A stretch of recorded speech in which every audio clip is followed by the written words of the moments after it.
Welcome to the deep dive. Today we're getting into something pretty fundamental, your own identity. We're using this really striking set of lyrics from Alison McLean's song, Prisoner to Our Identity, Hmm. trying to figure out how the self, the person we feel we are, can sometimes feel, well, less like a home and more like a prison cell we built ourselves. Yeah, it's a great source for this because it cuts through a lot of the usual, maybe philosophical talk, goes straight for the mechanism. McLean seems to argue that identity isn't some fixed thing you just find. It's more like a system, maybe a restrictive one, that you sort of unconsciously put together through your habits and memories. Right. So our goal today is really to unpack that. It's kind of an unsettling idea, isn't it? We want to explore how exactly our habits and our attachment to the past combine to forge an identity that actually limits us, a self-made prison. And it all kicks off right where we meet other people, doesn't it? That initial bit in the lyrics, it talks about external influences telling us what to do, playing out all the aspects of me inside of you. That's complex right from the start. Okay, yeah, let's dig into that because Yeah. that's a heavy opening line. It sounds like it's saying my own sense of self is constantly being like filtered and mirrored back at me by everyone around me. So it's not just an internal thing. It's like others are running a script about me. Exactly. And think about how hard it is to break free from the definition others have of you, especially when that definition kind of fits the story you already tell yourself, the comfortable one. We almost rely on people validating our own narrative, don't we? Ah, okay. So if I see myself as, say, the responsible one. Right. The people around you often play that back to you. They reinforce that performance. They're playing out that aspect of you in them. So identity becomes this feedback loop Mm. between our internal script and how the world sees us. Yeah. It gets tangled. Okay, that really sets things up for the core issue that the lyrics highlight next. The thing that really locks the door, McLean puts it right there in the chorus. The engine of this whole trap is the addictions to our memories are caught up in the game. And that phrase, addictions to our memories, that's the key psychological mechanism she's pointing to. Using the word addiction is powerful, isn't it? It implies this compulsive, maybe even harmful reliance. We're not just talking about nice recollections. It's more like being pathologically hooked on the stories those past experiences created, even the bad ones. Cool. Why? Why would you be addicted to painful memories? Why hold on to things that limit you? Well, think about it. Memory, even painful memory, is known. It's predictable territory.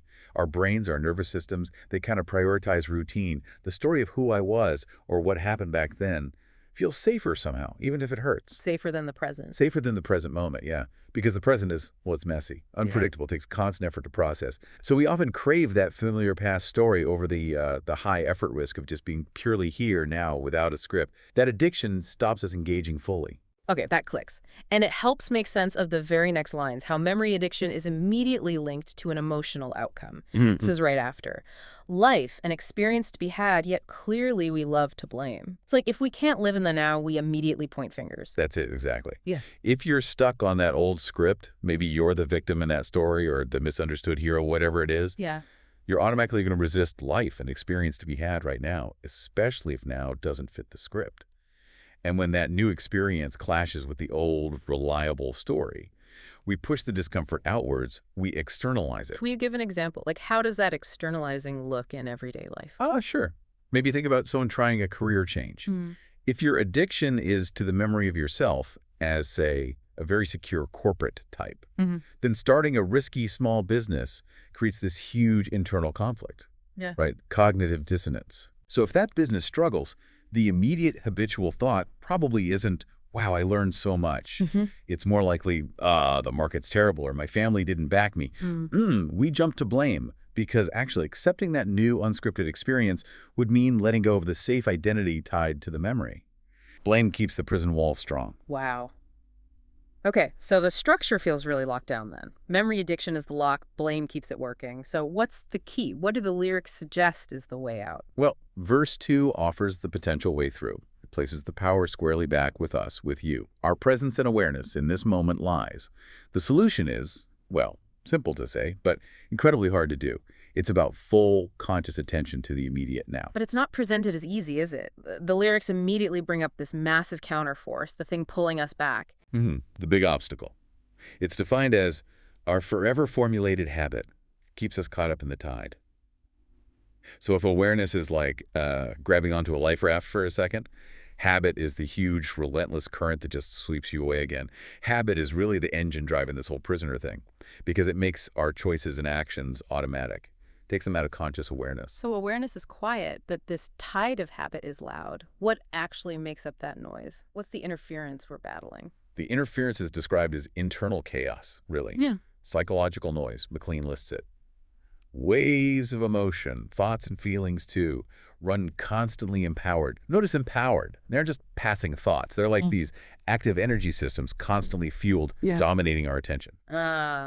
So when you're trying to be present, it's that wave of anxiety about tomorrow or maybe bitterness about yesterday that pulls you back into the old loop. Precisely. That's the undertow. And this is where it gets really interpersonal, I guess, because the lyrics say this internal chaos doesn't just stay inside. It makes this point about the constant stream of emotions and thoughts.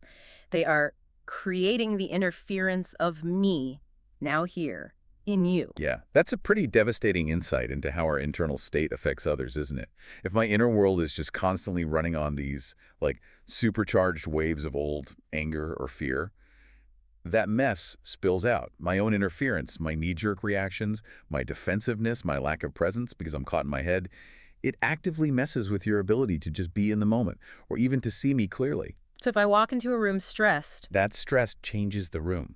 It dominates the field, the dynamic, even if you don't say a word about why you're stressed. Our own prison bars cast shadows on everyone else. it's like an unconscious performance that disrupts things. Okay, let's zoom out a bit. Chorus 2 seems to give the technical schematic for how this addiction keeps the chaos going. It says it's all down to running our old programs, the habits we have formed inside. Yes, this is where it all comes together. The memories, the blaming, the emotional tides, they aren't just random. They get organized into automatic programs. This is where, as the lyrics say, everything collides. The past story gets hardwired into routine habits. And then those habits trigger the specific emotional waves we talked about, which then just reinforce the original memory. So the identity being described here, it's not really a soul or a core self, is it? It's more like efficient, automated software running on our brain. That's a good way to put it, yeah. Yeah. Essentially, yes. Okay. Identity, in this view, is largely unconscious automation. We probably spend most of our day just running these preloaded programs.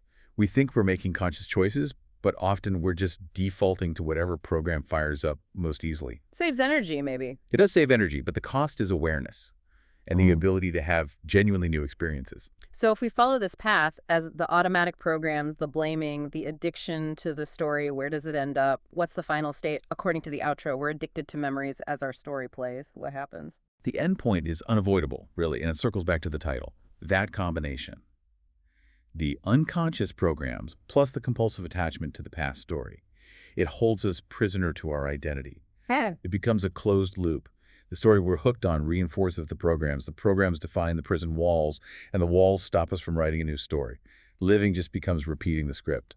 Let me push back slightly here, though. If it's all automatic programs, does this kind of let us off the hook? Does it minimize like genuine self-reflection or owning up to actual mistakes if I just blame my program?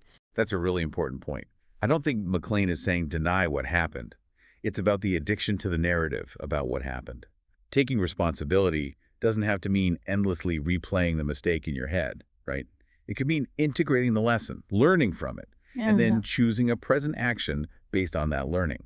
If you're just addicted to replaying the guilt or the failure, the memory of the mistake that actually stops you from acting differently now, the only way out of that loop, back towards actually changing things, seems to be through that awareness in the present moment, breaking the automatic cycle. Okay, that clarifies it.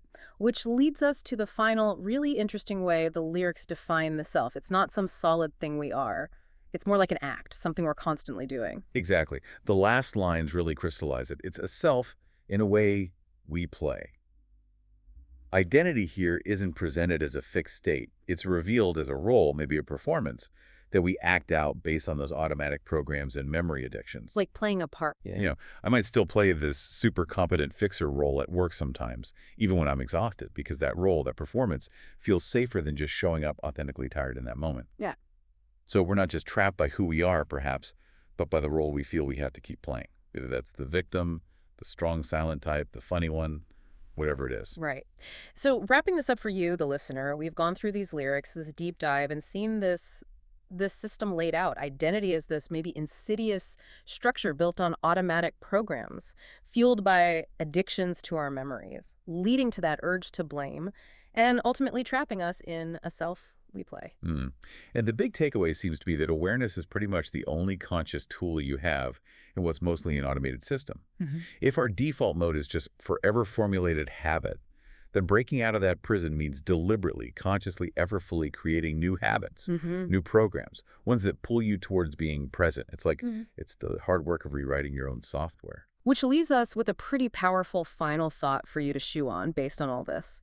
If your self is largely a role you play and the real potential for new experience lies only in this present moment, what's one core automatic program, maybe a belief, a habit that you need to consciously choose to stop rehearsing starting today if you want to reclaim that experience of life?